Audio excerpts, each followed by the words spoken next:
Guinéennes, Guinéens, mes chers compatriotes, c'est la dernière fois que je m'adresse à vous dans le cadre de cette campagne présidentielle qui prend fin dans quelques heures.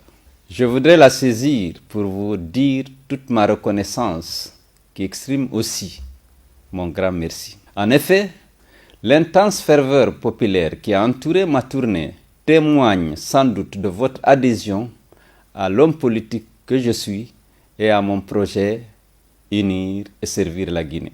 Mais c'est aussi un appel pour un nouvel avenir face à l'échec du pouvoir actuel. J'ai ainsi senti que vous voulez que je sois le porteur de cette espérance. La lourde responsabilité qui entoure cette mission pour la construction d'une Guinée d'avenir est pour moi une charge exaltante. Je voudrais m'en honorer et vous louer pour cet honneur. Mes chers compatriotes, notre histoire est une suite de rendez-vous marqués par des désenchantements. Le dernier est celui de 2010. Au cours de ces 10 dernières années, les promesses creuses ont eu comme contrepartie la détérioration des conditions de vie des populations et la dégradation des infrastructures et de l'environnement du pays. Le chômage des jeunes, notamment des jeunes diplômés, et une corruption endémique au profit d'un clan, le désordre de nos institutions et le recul de l'état de droit avec une répression unanimement condamnée par les organisations de défense des droits de l'homme. Mais le lot le plus lourd à porter a été celui de notre division. Ce pouvoir qui a été incapable de mettre en mouvement notre société pour créer de la richesse s'est évertué à nous opposer les uns aux autres, blessant ainsi notre nation. Mes chers compatriotes, je sais que vous êtes conscients de l'imposture de ce pouvoir et que vous êtes déterminés à tourner la page cauchemardesque de 10 ans de mensonges. Cette volonté, je l'ai mesurée pendant ma tournée de campagne en empruntant les routes de l'impossible qui sont bien le reflet de la profonde misère de la population. Elle est dans le regard, dans le gestuel, dans la parole, dans la mobilisation incontestable des Guinéens que j'ai rencontrés dans le pays profond. L'apothéose a été à Conakry.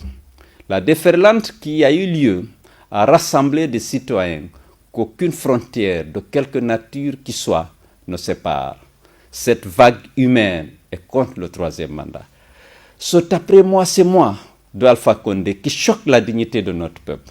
Elle a réuni les Guinéens déçus, ceux qui pressentent que notre société est en danger et ceux qui sont pour la démocratie et contre ceux qui la menacent. Mes chers compatriotes, le raz-de-marée humain de la population de notre capitale, creusée de la nation, préfigure de notre dépassement individuel et collectif pour prendre en main, dimanche 18 octobre prochain, notre destin que veut confisquer Alpha Condé. Cette ferveur quasi religieuse et la détermination qui la soutient me confortent dans ma foi que la victoire de la nation contre le choix usurpé de 2010 sera au rendez-vous et qu'aucune force ne pourra la lui voler. Mes chers compatriotes, je suis prêt pour assumer dès le soir du 18 octobre prochain les responsabilités que vous me confierez. Je connais l'exigence de la fonction de président de la République. Et comme vous le savez, je suis bien préparé pour l'exercer.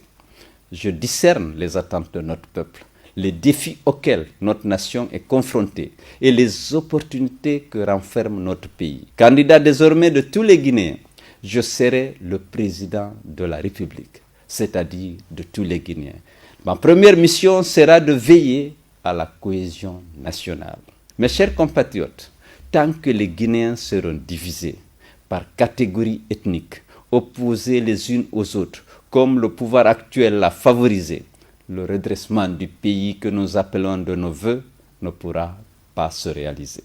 Faut-il rappeler que les pouvoirs publics, exécutifs, législatifs et judiciaires ne valent en fait et en droit que s'ils s'accordent avec l'intérêt supérieur du pays, s'ils reposent sur l'adhésion confiante de la nation.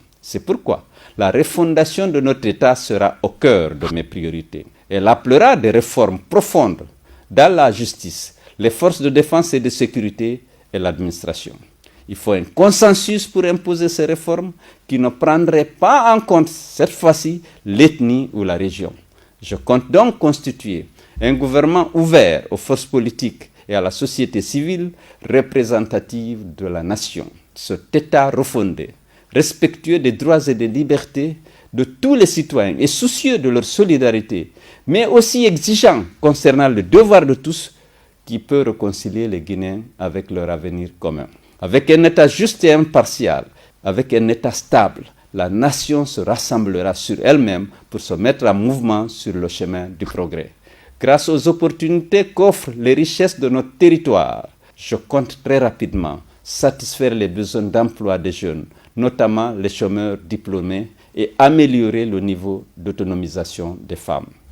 Les secteurs d'avenir tels que l'éducation et la santé, l'agriculture pour sa capacité à créer des emplois par unité de capital investi, la nécessité de réduire la pauvreté avec une attention particulière pour la satisfaction des services sociaux de base et le traitement des retraités et des handicapés seront au premier rang des priorités de ma gouvernance.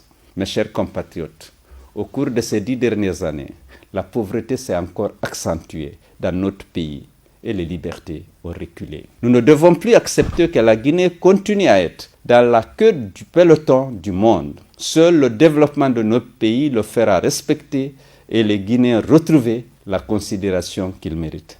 Mais cela n'est possible que si nous réussissons à maintenir l'unité de la nation, à construire une démocratie apaisée et un État respectueux des droits humains et des libertés fondamentales. C'est pourquoi je voudrais de nouveau, en vous regardant dans les yeux, vous proposer un pacte de confiance.